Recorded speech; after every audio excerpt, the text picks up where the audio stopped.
Bonjour à tous, bienvenue dans cette nouvelle vidéo. Je suis Yann Gondran, le fondateur de l'entreprise Intuitive Coaching et aujourd'hui on va parler de TMS, plus communément appelé troubles musculo-squelettiques ou encore plus connu sous le nom de maladie professionnelle.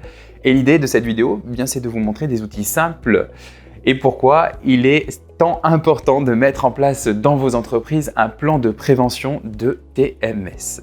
Alors pourquoi il est important de mettre en place un plan de prévention de TMS? Parce que 1. Elle améliore la qualité de vie au travail des collaborateurs. 2. Elle limite le risque de blessure. Et en 3. Elle réduit considérablement le nombre d'arrêts maladie. Alors revenons un peu plus en détail sur ces 3 derniers points. On a dit qu'en 1, elle améliore la qualité de vie au travail et il est vrai et logique qu'en travaillant sur l'ergonomie des postes de travail ou encore sur les conditions de travail, vous allez améliorer la qualité de vie, bien sûr, au travail et favoriser l'épanouissement de vos salariés. Et cela paraît logique. En 2, on a dit, bien sûr, qu'elle limite le risque de blessure. Et il est vrai également que des adaptations de poste augmentent et améliorent la productivité, la longévité des salariés. On augmente donc la maîtrise du savoir-faire et on pérennise plus les entreprises. En 3, on a dit donc qu'elle réduit les arrêts maladie qui coûtent cher aux entreprises, tant en termes de main-d'œuvre que de coûts de formation, et c'est vrai également. Alors nous recensons 3 phases de blessure et de malaise causées par les TMS. En 1, on a la phase initiale. Et la phase initiale, bien tout simplement, vous ressentez de la douleur et de la fatigue au travail, mais les symptômes disparaissent quelque temps après votre départ du travail. Une douleur à l'épaule, puis il suffit de la nuit pour que la douleur disparaisse, mais lorsque vous reprenez le travail le lendemain, cette douleur réapparaît. Alors la blessure ici n'entrave pas encore votre capacité de vous acquitter de vos tâches, mais elle devient gênante en tout cas dans vos tâches professionnelles. En 2, on a la phase intermédiaire qui est tout simplement que la douleur et la faiblesse apparaissent dans la zone blessée dès le début du travail, mais que vous allez la ressentir longtemps après votre journée de travail. Et cela va nécessiter peut-être 2-3 jours, une semaine pour que la douleur puisse disparaître.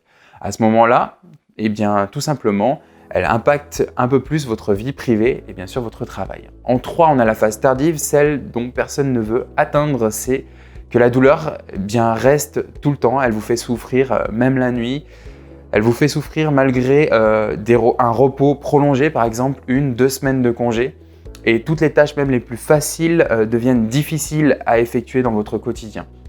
Alors pour ça, on recense 5 facteurs de risque courants qui sont associés à l'apparition d'un trouble musculo-squelettique et ces facteurs sont les suivants. En 1, on a tout ce qui concerne l'application d'une force ou le stress de contact. On va retrouver par exemple dans les métiers manuels l'application d'une force sur une presse manuelle par exemple.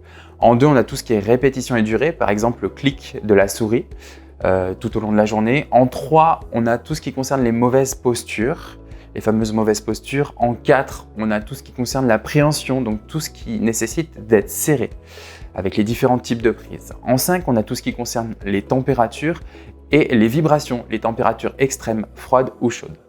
Alors selon Intuitive Coaching, il existe pourtant un moyen simple de limiter cela. En 1, on a l'échauffement. Et tout simplement, l'échauffement permet de préparer votre corps aux tâches de travail. Il va vous rendre plus mobile, plus concentré pour débuter votre journée. Et dans les pays asiatiques, par exemple, il est souvent pratiqué. Le tai chi, par exemple. En 2, on a tout ce qui concerne les étirements réguliers. Les étirements réguliers, pour nous, c'est la clé, en tout cas pour limiter le facteur de risque de l'apparition de TMS. Ça va permettre de limiter considérablement ce risque-là. La principale clé pour améliorer vos postures est de changer régulièrement. Debout, assis, et de s'étirer, de décompresser ses articulations, de tirer vos muscles, pour être tout simplement plus performant et limiter le risque de facteur de TMS. Peu de gens ont conscience malheureusement des impacts d'une mauvaise posture à long terme. Et c'est un peu comme un fumeur, nous savons tous que le tabac est mauvais pour la santé, mais comme ces effets néfastes n'interviennent pas dans l'immédiat, nous continuons. Et cela n'empêche pas le risque, et vous le savez. Pour les TMS, c'est pareil, nous payons toujours l'addition à un moment ou un autre. Donc comme je le disais, c'est exactement pareil pour les TMS. On ne paiera jamais maintenant les mauvaises postures actuelles sur nos postes de travail.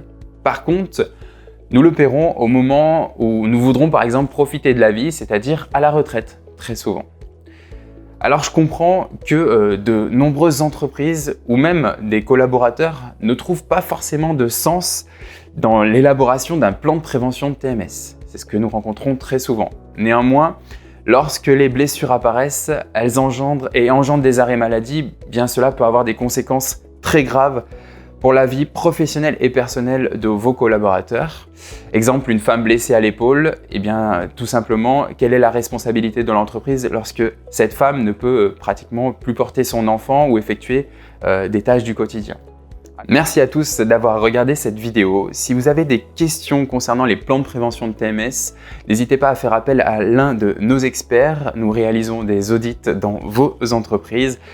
Et si vous avez, en tant que collaborateur, si vous avez des questions sur les mauvaises postures, également n'hésitez pas à prendre contact avec nous, nous restons à votre disposition. Si vous avez aimé cette vidéo, je vous invite à liker, partager, commenter et je vous dis à très bientôt pour de nouvelles vidéos.